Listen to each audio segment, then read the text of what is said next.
અરે ઓછું નાક પણ અસલી નાક. MDH કાશ્મીરી લાલ મરચાની પાવડર. વાહન ચાલકોને પણ થતી હતી મુશ્કેલી.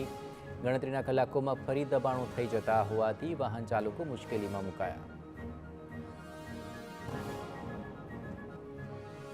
અમદાવાદમાં રાજપૂત સમાજના સમૂહ લગ્નમાં નાયબ મુખ્યમંત્રી હર્ષ સંઘવીએ આપી હાજરી. સંબોધનમાં દિલની વાત કરી, કહ્યું કે અમે શું આપીશું એવી અપેક્ષા હોય છે. સરકાર તો દિલ આપી દઈ રહી છે અને રાજપૂત સમાજ માટે માન અને દિલથી વધારે કંઈ ન હોય. નાયબ મુખ્યમંત્રી હર્ષ સંઘવીએ વિદ્યાર્થીઓને ડ્રગ્સ બાબતે ટકોર કરી. સુરતમાં વીર નર્મદ યુનિવર્સિટીમાં ભૂમિપૂજનના કાર્યક્રમમાં કહ્યું કે તમારા મિત્રો ડ્રગ્સના દૂષણમાં ફસાયા હોય તો પોલીસને જાણ કરી દો. એવા યુવાઓ સામે અમે કેસ નથી કરતા. જે લોકો તેમને ફસાવે છે તેની સામે કાર્યવાહી કરીશું.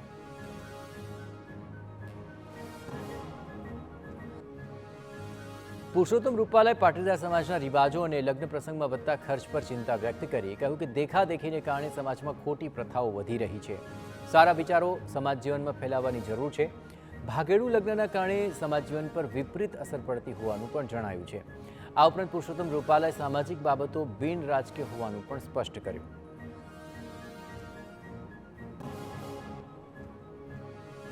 પોરબંદરમાં માર્ગ અને મકાન વિભાગની કચેરીના તાળા તૂટ્યા છે અને જૂની કચેરીના કબાટ અને ટેબલના લોક ખુલ્લા જોવા મળ્યા.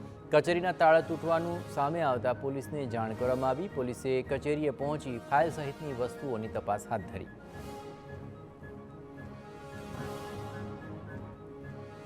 ઠાકોર સમાજ બાદ રબારી સમાજ પણ બંધારણ બનાવશે. બનાસકાંઠાના ડીસાના આસેડા ગામે રબારી સમાજની બેઠક મળી.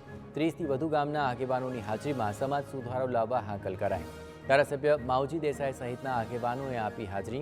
કુરિવાજ નાબૂદ કરી નવા સામાજિક બંધારણની ચર્ચા કરાઈ.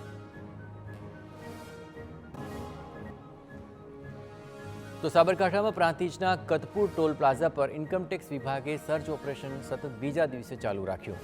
ટોલ પ્લાઝાના સંચાલકોની આર્થિક ગેરરીતિની આશંકાએ આ કાર્યવાહી હાથ ધરાઈ છે. વર્તમાનની સાથોસાથ પૂર્વ ટોલ સંચાલકો પણ છે. આઈટીના શંકાના ઘેરામાં હજુ પણ કલાકો સુધી સર્ચ ચાલુ રહે તેવી શક્યતાઓ છે.